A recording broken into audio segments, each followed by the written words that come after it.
जरूरी सूचना है आप सभी स्टूडेंट्स के लिए। स्टडी फॉर सिविल सर्विसेज का Android app Google play store में आ चुका है, उसको प्लीज तुरंत इंस्टॉल कर लीजिए।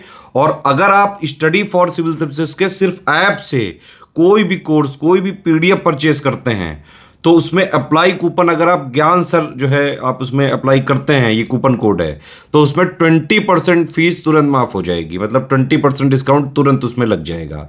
ज्ञान सर लिखना है, नॉर्मली ज्ञान सर स्मॉल लेटर में है सब कुछ, कोई स्पेस नहीं, कोई कॉलम नहीं, सिर्फ ज्ञान सर, GYANSIR। इस तरह से अगर कूपन कोड लगाते हैं आप ऐप में बाई करने से पहले, जो अप्लाई कूपन वाले में आता है, तो 20% का डिस्काउंट तुरंत मिलेगा। वीडियो देखिए।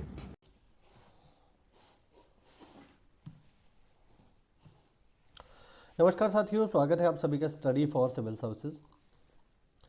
साथियों, ये जो आप टॉपिक देख रहे हैं ये बहुत ही इंपॉर्टेंट है। अब जितने भी पेपर होंगे, ठीक है, अगले 2 साल तक यानी 25 और 26 में जितने भी पेपर होंगे उन सभी पेपर में आप नोटिस करेंगे कि वन स्थिति रिपोर्ट से जो है सवाल आते ही आते हैं।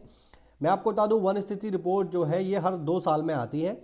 तो उसी क्रम में जो है ये 2023 की आई है। कब? 2024 में। ठीक है, ये कब आई है? ये आई है, यहाँ पर आप देख सकते हो 21 दिसंबर 2024 को, बिल्कुल रिसेंटली ये आई है।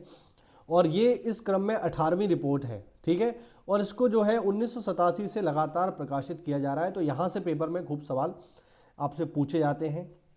इंडिया में कितना परसेंट वन है, कितना परसेंट वृक्ष है, ये सारे सवाल पूछे जाते हैं।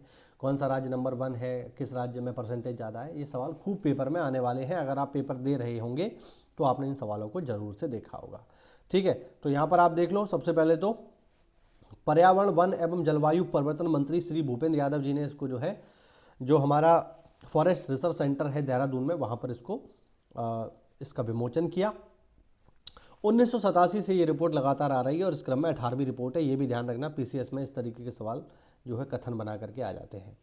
अगर हम इसके बेसिक चीज़ों को समझें तो डायरेक्टली यहाँ पर टू द पॉइंट में बात करूँगा। देखो, पहला फैक्ट देखिए, भारत का वन और वृक्ष आवरण जो है ये कितना है। ठीक है, तो ये है 8,27,357 वर्ग किलोमीटर। भारत का क्षेत्रफल कितना है? भारत का क्षेत्रफल है 32,87,263।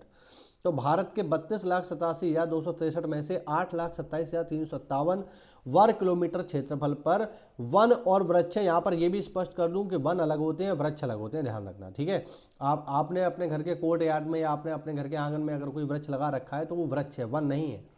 ठीक, तो वन और वृक्ष दोनों है यहाँ पर, यानी आपके घर के बाहर जो 2-4 पेड़ लगे हुए हैं वो भी इसमें काउंट किए गए हैं। ठीक है, तो इस तरीके से टोटल जंगल और आपके घर के बाहर जो आसपास जो वृक्ष लगे हुए हैं उनको भी काउंट कर लिया जाए अगर, तो 8,27,357 वर्ग किलोमीटर में हमारे वन और वृक्ष फैले हुए हैं, जो कि पूरे भौगोलिक क्षेत्रफल का 25.17% है। ये आपको स्पेशली ध्यान रखना है। फैक्ट पेपर में सीधे सीधे पूछ लिया जाएगा कि भारत के कितने प्रतिशत क्षेत्रफल पर अभी वन और वृक्ष हैं, तो आप बताओगे 25.17। अच्छा, होना कितना चाहिए? होना चाहिए 33। ठीक है, होना चाहिए 33, लेकिन है कितना? 25। हालांकि पहले से ये बढ़ गया है। ठीक है, तो पहले से बढ़ा है ये, लेकिन अभी भी जो टारगेट है हमारा वो उसको अचीव नहीं कर पाए हैं हम। होना चाहिए 33 और अभी है 25, तो काफ़ी कम है।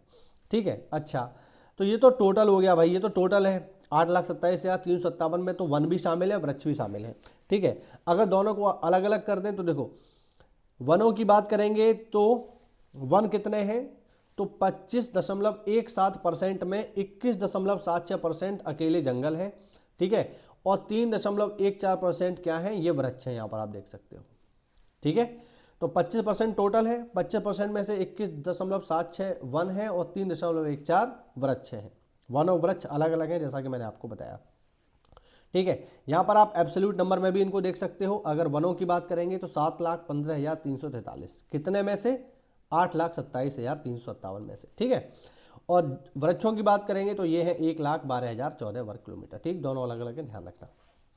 अगर हम पिछली रिपोर्ट से इसकी तुलना करें तो भैया पिछली रिपोर्ट की तुलना में ये जो है बड़ा है, जैसा कि मैंने बताया, ऑब्वियस बात है, बड़ा है। 2021 की तुलना में कितना बड़ा है? 1445 वर्ग किलोमीटर जंगल बढ़ गया। ठीक है, ठीक, तो 1445 वर्ग और वृक्ष, मतलब 1445 वर्ग किलोमीटर जंगल और वृक्षों में बढ़ोतरी हुई है। ठीक है, जंगलों में तो बहुत ज़्यादा नहीं हुई है, क्योंकि जंगल इतनी आसानी से नहीं बनते हैं, तो जंगलों में तो कमी हुई है, 156 वर्ग किलोमीटर जंगल बढ़े हैं। लेकिन जो है अब सोशल फॉरेस्ट्री हो रही है, सामाजिक वानिकी हो रही है, तो उस वजह से जो वृक्ष हैं उनकी संख्या बढ़ रही है। 1289 वर्ग किलोमीटर वृक्ष बढ़े हैं और 156 वर्ग किलोमीटर जंगल बढ़े हैं। ठीक है, आप देखते होंगे जुलाई के पहले महीने में, ठीक है, के.एम. मुंशी के नाम पर जो है वृक्ष महोत्सव मनाया जाता है, वन महोत्सव मनाया जाता है, उसमें बहुत सारा वृक्षारोपण किया जाता है। लगभग हर डिपार्टमेंट करता है, हमारा भी डिपार्टमेंट करता है। तो इस वजह से वृक्षों की संख्या में तो वृद्धि होती है, लेकिन वन इतनी आसानी से नहीं बढ़ सकते। लेकिन मैं आपको बता दूं, इंपॉर्टेंट वन ही है। वृक्षों का क्या है, वो तो कागजों में चलते हैं, बकरियां भैंसियां उनको खा के बराबर कर देती हैं। ठीक है, चलिए अब हम आगे बढ़ते हैं। देखो, वन और वृक्ष आवरण में अधिकतम वृद्धि वाले राज्यों की अगर हम बात करें, सबसे ज़्यादा वन और वृक्षों में सबसे ज़्यादा वृद्धि कहाँ हुई है, तो देखो सबसे ज़्यादा वृद्धि जो हुई है भाई, ये हुई है छत्तीसगढ़ में। 684 वर्ग किलोमीटर जंगल बढ़ गए। उत्तर प्रदेश में 559 वर्ग किलोमीटर जंगल बढ़े हैं। ये आपको स्पेशली याद रखना है कि कितने वर्ग किलोमीटर जंगल यूपी में बढ़े हैं, तो 559। ओडिशा में भी 559 वर्ग किलोमीटर बढ़े हैं, कुछ पॉइंट का अंतर होगा, यूपी कुछ पॉइंट से आगे होगा। और चौथे नंबर पे है इसमें राजस्थान, जहाँ पर 394 वर्ग किलोमीटर जंगल बढ़े हैं। ठीक है, याद रखिएगा। तो सबसे ज़्यादा जंगलों में वृद्धि कहाँ हुई है, छत्तीसगढ़ में। वन आवरण में, अच्छा ये जो है वन और वृक्ष दोनों थे, अब हम देखेंगे केवल वन आवरण में। तो वन आवरण में जो सबसे ज़्यादा वृद्धि हुई है, ये हुई है मिजोरम में। ध्यान रखना कितनी, 242 वर्ग किलोमीटर। ठीक है, गुजरात में 180 वर्ग किलोमीटर, ओडिशा में 152 वर्ग किलोमीटर की वृद्धि हुई है वनों में। क्षेत्रफल की दृष्टि से अगर देखें कि सबसे ज़्यादा वन और वृक्ष कहाँ पर है, क्षेत्रफल की दृष्टि से सबसे ज़्यादा पेड़ पौधे या जंगल कहाँ पर है, तो ये हमेशा इसमें मध्य प्रदेश नंबर 1 पर रहता है मोस्टली। तो सबसे ज़्यादा अगर पेड़ पौधों की बात की जाएगी, तो सबसे ज़्यादा पेड़ पौधे कहाँ पर है, एमपी में है। ठीक है, क्षेत्रफल के हिसाब से 85,724 वर्ग किलोमीटर पर यहाँ पर जंगल है। सेकंड नंबर पे अरुणाचल आता है 67,083 वर्ग किलोमीटर, और थर्ड नंबर पे महाराष्ट्र आता है, ये आपको ध्यान रखना है। ठीक है, तो क्षेत्रफल की दृष्टि से सबसे ज़्यादा पेड़ पौधे या जंगल कहाँ पर है, मध्य प्रदेश में है। सेकंड नंबर पर अरुणाचल, थर्ड नंबर पे महाराष्ट्र। क्षेत्रफल की दृष्टि से सर्वाधिक वनावरण वाले शीर्ष राज्य, यानी सबसे ज़्यादा अगर हम वनों की बात करेंगे, तो क्षेत्रफल के हिसाब से सबसे ज़्यादा वन कहाँ पर है। देखिए ऊपर क्या था, ऊपर वन और वृक्ष दोनों थे, अब यहाँ पर केवल वन की बात हो रही है। तो क्षेत्रफल की दृष्टि से सबसे ज़्यादा जंगल किन राज्यों में है, तो जैसा कि मैंने बताया कि एमपी नंबर 1 रहता है। सबसे ज़्यादा एमपी में है, फिर अरुणाचल में है, और फिर छत्तीसगढ़ में है। तो जंगल की दृष्टि से सबसे ज़्यादा जंगल किन राज्यों में क्षेत्रफल के हिसाब से, तो सबसे ज़्यादा एमपी में है, फिर अरुणाचल में है, फिर छत्तीसगढ़ में है। डेटा भी यहाँ लिखा हुआ है, आप लोग चाहो तो देख सकते हो। ठीक है, ये तो हुआ जो है क्षेत्रफल के हिसाब से। ठीक है, अब हम थोड़ा और आगे डेटा देखते हैं। कुल भौगोलिक क्षेत्रफल की तुलना में वनावरण के प्रतिशत की दृष्टि से, यानी अगर हम परसेंटेज के हिसाब से देखें, देखिए ऊपर वाला क्या था, क्षेत्रफल के हिसाब से, लेकिन अगर हम परसेंटेज के हिसाब से देखें, मान लीजिए, अब देखो इन दोनों में अंतर क्या है। मान लो कोई राज्य है, ठीक है, कोई राज्य मान लीजिए 1000 वर्ग किलोमीटर का है, ठीक है, और उसके 300 वर्ग किलोमीटर में जंगल है, तो ये जो परसेंटेज है ये कितना हुआ है, केवल 30% ही तो हुआ। लेकिन मान लो एक राज्य जो इससे छोटा है, मान लो 100 किलोमीटर का ही एक राज्य, 100 वर्ग किलोमीटर का, लेकिन उसके 70% पर जो है, या उसके 70 किलोमीटर एरिया पर जो है जंगल है, तो जब आप इस 70 का परसेंटेज निकालोगे तो ये 70% हो गया। अब यहाँ पर आप देखो कहाँ ये 300 वर्ग किलोमीटर है, यहाँ केवल 70 वर्ग किलोमीटर है। तो ये आपका यहाँ पर आप देख सकते हो क्षेत्रफल में तो कम है, लेकिन परसेंटेज में इससे ज़्यादा है। तो वही सिस्टम है। ऊपर जो हमने देखा, अभी जो हमने देखा था, ये क्षेत्रफल की दृष्टि से है सबसे ज़्यादा एमपी में। अब हम परसेंटेज के हिसाब से देखेंगे भाई, तो परसेंटेज के हिसाब से पहले नंबर पर आता है कौन सा, लक्षद्वीप। लक्षद्वीप के 91.33% पर जंगल है। ठीक है, सबसे अधिक वनावरण है। इसके बाद मिजोरम है 85.34, और फिर आता है अंडमान और निकोबार। ये आपको ध्यान रखना है। इसमें एक पॉइंट ये भी आप ध्यान रखना है, देखो लक्षद्वीप हो गया या अंडमान निकोबार हो गया, ये यूनियन टेरिटरी है। ठीक है, तो अगर केवल राज्यों की बात करेंगे तो मिजोरम सबसे नंबर 1 पर हो जाएगा, क्योंकि लक्षद्वीप और अंडमान निकोबार दोनों केंद्र शासित हैं, याद रखिएगा। आगे देखो भाई, वर्तमान आकलन से यह भी ज्ञात होता है कि 19 राज्यों केंद्र शासित प्रदेशों में 33% से अधिक भौगोलिक वनावरण, सॉरी एक बार दोबारा पढ़ लेते हैं। यह भी ज्ञात होता है कि 19 राज्यों और केंद्र शासित प्रदेशों में 33% से अधिक भौगोलिक क्षेत्र वनावरण के अंतर्गत है। इनमें 8 राज्यों या केंद्र शासित प्रदेशों जैसे मिजोरम, लक्षद्वीप, अंडमान निकोबार, अरुणाचल, नागालैंड, मेघालय, त्रिपुरा और मणिपुर में 75% से ज़्यादा जंगल है यानी वन है। ठीक है। अगर हम यहाँ पर मैग्रोव वनस्पति की बात करें, देखिए कच्छ वनस्पति को हम मैग्रोव वनस्पति भी कहते हैं, तो ये बहुत कम है, ये है 4992 किलोमीटर। मैग्रोव वन क्या होते हैं? मैग्रोव वन होते हैं जहाँ पर जो है जो समुद्र के किनारे उगते हैं और ये केवल कुछ ही जगह पर उगते हैं, हर जगह नहीं उगते, जैसे हमारा पश्चिम बंगाल हो गया, गुजरात हो गया, यही। ठीक है, चलो आगे देखते हैं। भारत के वन और बाह्य वनों की कुल निधि, भारत के वन और बाह्य वन वृक्षों यानी एक तो जो जंगल है वो और जो जंगल के बाहर पेड़ है वो की कुल निधि 6430 मिलियन घन मीटर अनुमानित की गई है, जिसमें से 4479 मिलियन घन मीटर वनों के भीतर है यानी ज़्यादातर जंगल में है, और 1951 मिलियन घन मीटर वृक्ष मतलब घन मीटर वन क्षेत्र के बाहर है। ठीक है, ये ध्यान रखना। पिछले आकलन की तुलना में कुल निधि में 262 मिलियन घन मीटर की वृद्धि हुई है। ठीक है, याद रखिएगा।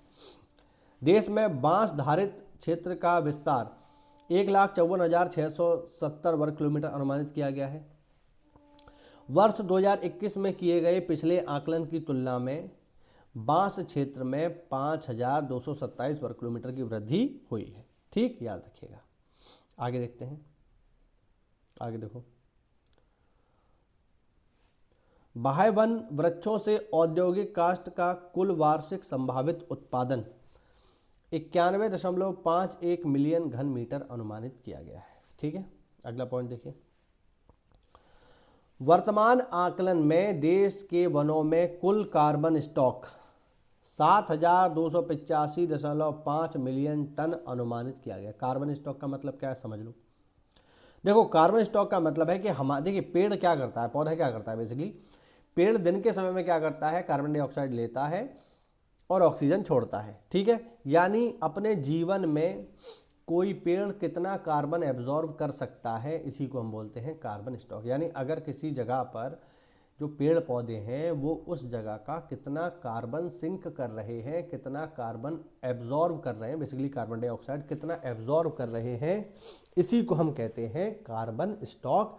यानी कार्बन स्टॉक का मतलब हुआ वृक्षों के द्वारा अवशोषित की जाने वाली कार्बन डाइऑक्साइड की मात्रा। ठीक है, इसी को हम बोलते हैं क्या, कार्बन स्टॉक। तो कार्बन स्टॉक कितना है देखो जरा। कार्बन स्टॉक है आज के समय में 7285.5 मिलियन टन, यानी इतना कार्बन डाइऑक्साइड एब्जॉर्ब कर सकते हैं हमारे वन, जो कि पिछले की तुलना में 81.5 मिलियन टन ज़्यादा है। यानी पिछली जो है मतलब 2 साल में हमने जो है अपने पेड़ पौधों में इतनी वृद्धि की है कि हम 2 साल के मुकाबले अब 81.5 मिलियन टन ज़्यादा कार्बन डाइऑक्साइड एब्जॉर्ब कर पा रहे हैं। बात समझ रहे हैं? चलो आगे देखो। इसमें एसडीजी के लक्ष्यों की प्राप्ति के संबंध में, एसडीजी मतलब सस्टेनेबल डेवलपमेंट गोल, बहुत इंपॉर्टेंट होते हैं, याद रखना। एसडीजी के लक्ष्यों की प्राप्ति के संबंध में वर्तमान आकलन से ज्ञात होता है कि भारत का carbon stock 30.43 billion ton CO2 के समतुल्य पहुंच गया है, जो कि दर्शाता है कि 2005 के आधार वर्ष की तुलना में भारत पहले ही 2.29 बिलियन टन अतिरिक्त कार्बन सिंक तक पहुंच चुका है, जबकि 2030 तक 2.5 से 3 बिलियन टन का लक्ष्य रखा गया है। ठीक है, यानी 2005 से जब हम तुलना करते हैं तो हमने जो है काफ़ी अच्छा काम किया है कार्बन सिंक करने के मामले में, यानी पेड़ पौधे लगा करके कार्बन को एब्जॉर्ब करना। इसी को कहते हैं कार्बन सिंक, इसी को कहते हैं हम लोग कार्बन स्टॉक। तो देखो सीधी सी बात है कि देखो जब भी कोई देश विकास करता है तो कार्बन डाइऑक्साइड का उत्सर्जन होता है। ठीक है, एक चीज़ मैं आपको बिल्कुल यहाँ पर क्लियर कर दूँ कि जितने भी विकसित देश हैं ये अक्सर करके चिल्लाते रहते हैं कि भैया कार्बन एमिशन कम करो, कार्बन एमिशन कम करो। ये इसलिए चिल्लाते हैं क्योंकि इन्होंने अपने हिस्से का कार्बन पहले से ही वातावरण में एमिट कर दिया है। ये जितना उत्सर्जन कर सकते थे कर चुके हैं, क्योंकि इन्होंने अपना विकास कर लिया। लेकिन अब चाइना और भारत जैसे जो विकासशील देश हैं, जब ये कार्बन उत्सर्जन करते हैं, अब देखिए कार्बन उत्सर्जन तो होगा, आप रोड बनाओगे तो भी कार्बन उत्सर्जन होगा, आप ट्रेन बनाओगे कार्बन उत्सर्जन होगा, घर बनाओगे कार्बन उत्सर्जन होगा, फैक्ट्री चलाओगे कार्बन उत्सर्जन होगा। तो कार्बन तो निकलना ही है भाई, देश विकास करेगा तो कार्बन डाइऑक्साइड का उत्सर्जन होगा ही होगा, आप रोक नहीं सकते। तो अब जब हमें पता है कि कार्बन डाइऑक्साइड का उत्सर्जन होना ही है, अब देखिए हमें देश का विकास भी तो करना है, बिना देश के विकास करे हम आगे कैसे बढ़ेंगे। तो अब हम इसमें क्या कर सकते हैं, अब हम ये कर सकते हैं कि देखिए कार्बन डाइऑक्साइड का तो उत्सर्जन होगा ही होगा, ठीक है, पक्की बात है। हम क्या कर सकते हैं, इसको एब्जॉर्ब करने के लिए ज़्यादा से ज़्यादा पेड़ पौधे लगा सकते हैं, बस यही हो सकता है, ठीक है। आप कार्बन डाइऑक्साइड के उत्सर्जन को नहीं रोक सकते। देश देखिए, कार आप चलाओगे, ट्रक चलाओगे, बस चलाओगे यार, फैक्ट्री चलाओगे, कार्बन डाइऑक्साइड निकलेगा।